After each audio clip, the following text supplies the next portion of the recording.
Bahkan seorang nabi sekalipun itu nggak tahu. Jadi hanya Allah Subhanahu wa taala yang Maha tahu. Dan kita sebagai seorang muslim itu cuma wajib mengimani. Dan disitulah kemudian membuat kita semakin mendekatkan diri kepada Sang Pencipta kita. Jadi kan sebenarnya tujuan keimanan adalah semakin meningkatkan kedekatan kita kepada Allah Subhanahu wa taala. Jadi semakin tawakal, itu saja. Bukannya nanti malah semakin panik kemudian cari perlindungan terhadap selain Allah. Karena tidak akan ada yang bisa melindungi selain Allah Subhanahu wa taala. Tentang hari kiamat ini, Allah Subhanahu wa taala berfirman dalam Quran surat Luqman ayat 34, A'udzubillahi minasyaitonirrajim. Innallaha 'indahu 'ilmus sa'ah wa yunazzilul ghaits wa ya'lamu ma fil arham wa ma tadri nafsum madza taksibu gada wa ma tadri nafsum bi ayyi ardin tamutu innallaha 'alimun khabir. Shadaqallahul azim. Sesungguhnya Allah yang mempunyai pengetahuan tentang terjadinya hari kiamat. Jadi hanya Allah yang tahu tentang hari kiamat itu. Allah yang menurunkan hujan, yang mengetahui apa yang ada dalam rahim. Tiada seorang pun yang mengetahui apa yang akan dia usahakan besok. Dan tidak seorang pun yang mengetahui di bumi mana ia akan meninggal. Sesungguhnya Allah Maha tahu dan mengetahui. Nah itu ya, jadi ya Allah yang Maha tahu, kita tuh nggak tahu bahkan apa yang terjadi besok gitu. Tidak kepala suku manapun, tidak pemuka agama manapun, bahkan rasul-rasul pun tidak tahu ya Ustazah ya. Iya. Dan juga banyak sekali ayat yang menjelaskan tentang hari kiamat, Mbak Bunga Intan, dan bagaimana kedahsyatannya itu dalam juz Amma ya. Juz 30 itu kan banyak sekali. Al-Ghasyiyah, Al-Insyiqaq, Al-Infitor dan lain-lain ya, banyak ya.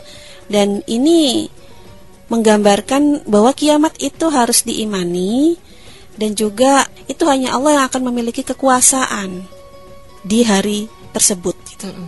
Dan manusia nggak akan bisa berbuat apa-apa, siapapun.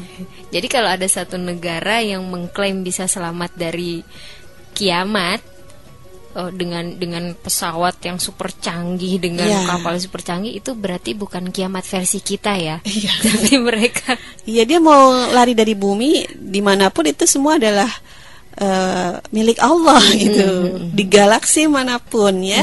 Dan sebenarnya hari kiamat itu nanti akan menjadi pembuktian bahwa sesungguhnya setiap makhluk itu bergantung kepada Allah Subhanahu wa taala, mulai dari yang kecil sekali sampai yang besar sekali. Itu semua bergantung kepada Allah. Yang beriman maupun yang kafir gitu ya. Dan bagi kaum muslimin, bagi kita ya, Allah dan Rasulnya telah menyampaikan tanda-tanda tentang hadirnya hari kiamat ya, tentang bahwa kepastian hari kiamat itu akan datang ya. Dan ini semata-mata agar manusia itu senantiasa bertambah keimanannya. Itu saja. Enggak untuk dia bersiap-siap menghadapi hari kiamat dengan bikin kapal, enggak akan bisa dia mencegah itu. Bikin baju tahan api, segala macam baik. Nah, kalau tanda-tanda kiamat menurut Islam bagaimana Ustazah? Ya, ada banyak sekali sebenarnya tanda-tanda kiamat. Ada yang namanya alamatus sugro ya, tanda-tanda kecil ya. Terus ada juga yang namanya alamatul kubro, tanda-tanda besar. Nah, salah satu tanda kecil ya dari kiamat adalah diutusnya Rasulullah Muhammad SAW. Nah, ini juga ada nabi terakhir, ini menunjukkan berakhirnya nubuwah dan risalah.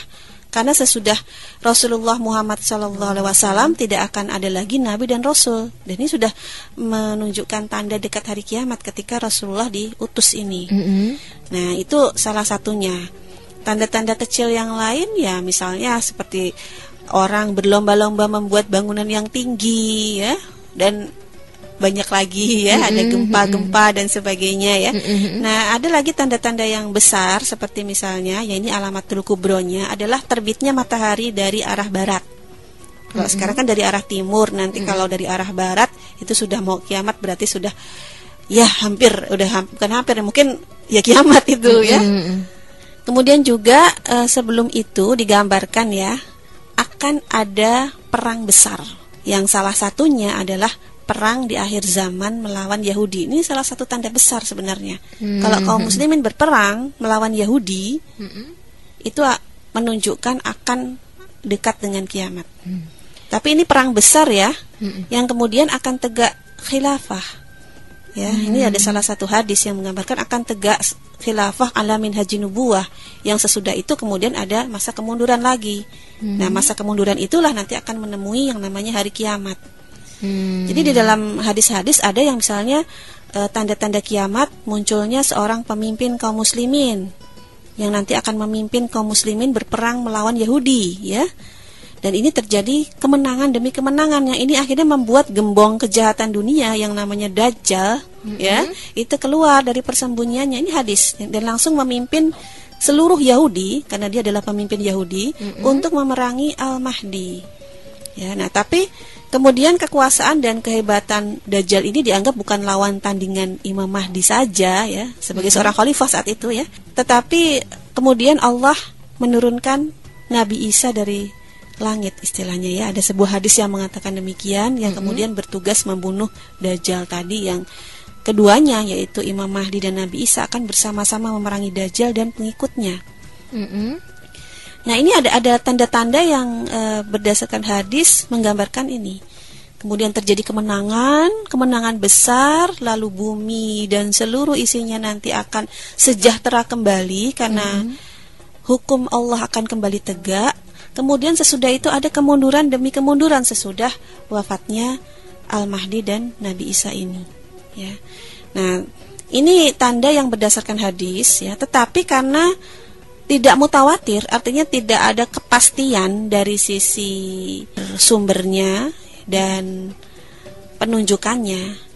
Jadi istilahnya bukan nas yang qat'i subut qat'i dalalah, ya. Tidak seperti Al-Qur'an. Maka keyakinan terhadap pemberitaan ini, keyakinan kaum muslimin terhadap pemberitaan ini tidak sampai derajat qat'i gitu. Maksudnya karena status hadis-hadis tadi tidak mutawatir, maka keyakinan terhadapnya tidak sampai derajat pasti. Pasti itu 100%. Artinya kalau ada nanti salah seorang muslim yang dia nggak percaya adanya tanda-tanda besar ini, maka tidak menyebabkan kita mengklaim dia kafir, enggak. Cuma mungkin bagi kita yang meyakini karena ini hadis-hadisnya sahih semua, ya, kita hanya mengatakan bahwa dia itu berdosa karena tidak meyakini hadis ini gitu. Tapi kalau dia itu kafir, itu tidak sampai begitu.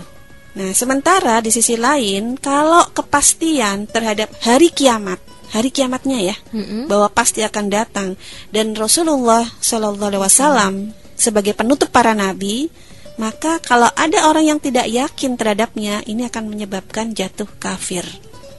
Gitu. Jadi istilahnya begini. Yakin nggak sih akan kiamat? Yakin, pasti kiamat akan datang. Tapi apakah betul tahun 2012 atau misalnya tahun 4012 misalnya? Walau alam, nggak ada yang tahu gitu. Bahkan nggak ada satupun hadis gitu.